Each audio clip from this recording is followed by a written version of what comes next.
In this session, we're going to look specifically at reading from text files. We already know the difference between ASCII or text files and binary files, and in this session we're going to focus on how we can read files that contain characters. We've looked at the 5 basic steps. We know we have to declare a pointer, we have to open a file, verify that the file was opened, do our read or write, and close the file. And we've looked at the functions or instructions that we need to do that. So we know about file pointers. We know that we have to specify the name of the file, what mode it is, with the fopen instruction. That gets assigned to our file pointer, which is our link between our code and the actual file. We verify that it opened by checking to see if it returned a null or not, and then being able to read the data and finally closing the file. So what we're going to focus on here is what I've highlighted here in green, being able to read the actual information from the file. We're going to look at 3 different functions that we can use to read information from text files. The first is fscanf. So we've used scanf before. We put an F in front of it, and it now means we're going to read from a file instead of from the standard input device, which is the keyboard. So let's take a look at the function. There's our function name, fscanf. The first thing it needs is a file pointer. In other words, it needs that link to the file that we're working with. It already has to be open, and we have to have checked to make sure it was successful. Once we know that, we can then start using our input functions. The format specifier, the same as we would in a scanf, and then the address of the variable or variables that we want to read. It's always going to return for us the number of values that it actually read from the file.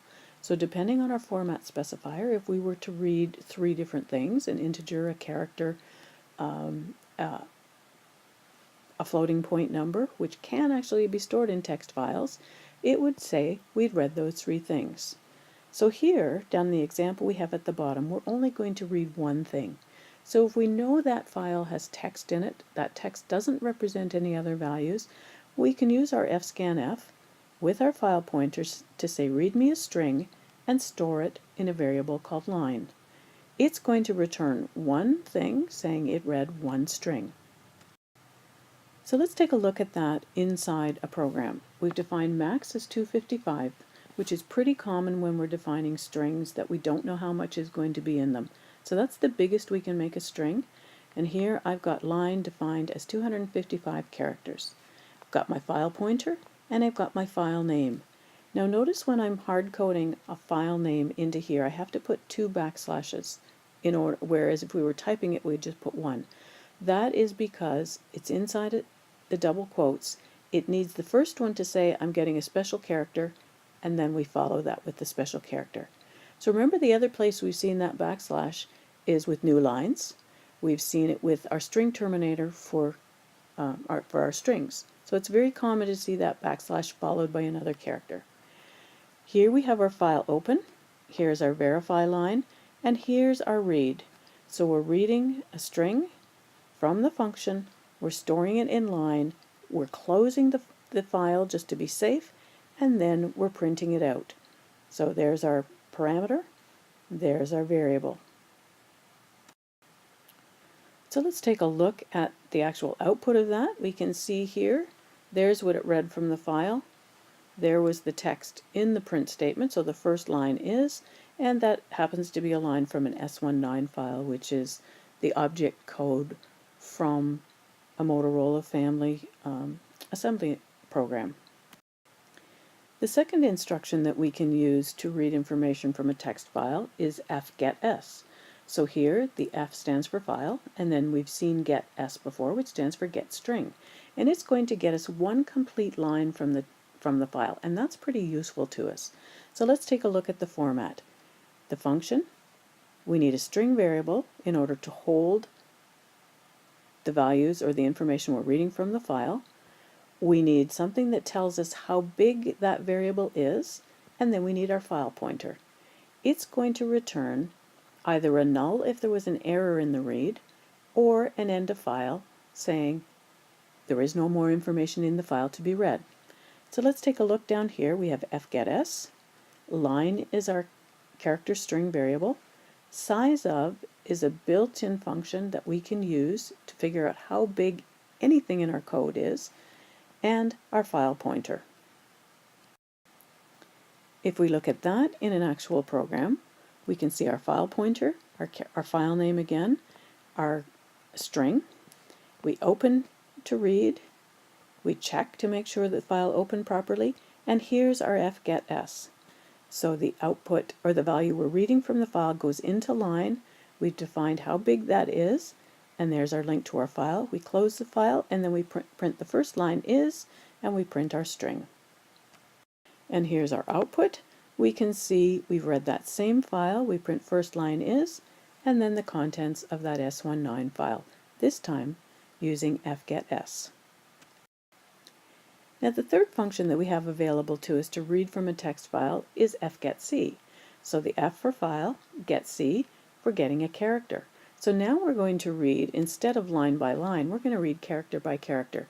So if for some reason you want to be going through a file and processing characters as they appear on the lines, instead of pulling in a whole line and then processing it, this would be the function for you to use. So fgetC is the name of the function, our file pointer, and it's going to return either the character it reads or EOF, which says there's no more information in the file. So if we look down here, there's our function name, our pointer to our file, and this time gets assigned to a character. So this would have to be defined as CHAR CH. Okay, so it's a single character here. If we look at this in code, we can see our file pointer, we can see our file name, our string, and there's our character that we're going to use this time. We open our file, we check it, and here we need a loop to go through the file. So here I'm going to stop at the end of the line, so I'm going to loop while the character isn't a new line.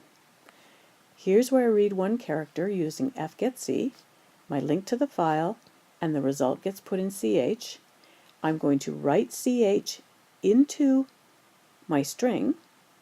I'm going to increment my index into my array, because remember a string is just an array of characters. And then once I get to that new line, I'm going to close the file and write a string terminator to the file. Then I'm going to print the first line is, and print my string. And here's our output. Again, it prints first line is. There's that same file, so we've opened up that S19 file. This time we've gone character by character using fgetC. Now we have seen how some of those functions will return an end of file indicator, but there is also a file end of file function that we can use to check for an end of file. So F for file, EOF for end of file. So we have our file pointer, our function, and it's either going to return 0 if it's not at the end of the file, or a non-zero value if it has reached the end of the file. So basically a false or a true. So true is non-zero, false is 0. Here's an example down here, and typically we would use this with a while loop. So we say while not at the end of the file. Now the problem with that end of file function is it doesn't always work exactly the way we think it's going to. So let's take a look here. We've put that while loop in, so while not end of file, there's our file pointer, and we're reading here. So we're reading using fscanf, we're reading in a line, and we're incrementing the number of lines and incrementing I. So we have an array of strings here. And what's happening is we're trying to read all the lines inside a file and store them so we can use them later on. And the problem with this loop is it goes one too many times through the loop, so we end up with a garbage string at the end. So a better choice, instead of using that end of file function, we can say while that fscanf function is returning us a value greater than 0. In other words, we're reading something valuable, because remember fscanf returned the number of things it read based on the string formatter. So if we try to read and it returns a value greater than 0, it means it successfully read a string. If it returns 0 or something less than 0, it means it wasn't able to, and it's at the end of the file.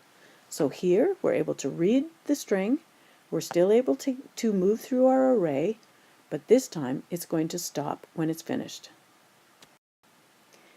So finding the end of file with an fgetS is similar, but here, instead of checking for a value greater than 0, we're going to check to make sure it's not null. So remember, fgetS returned us a null. So if it's not null, it means it was a successful read. If it was null, it means we're at the end. And then we can do the same thing with fgetC, and here we check for that end of file character as we did before. So while the character is not end of file, we're going to put it into our string. If the character is a new line, we're going to move to the next string in our array of strings. So to recap, we have three files or three functions that we can use to read information from a text file.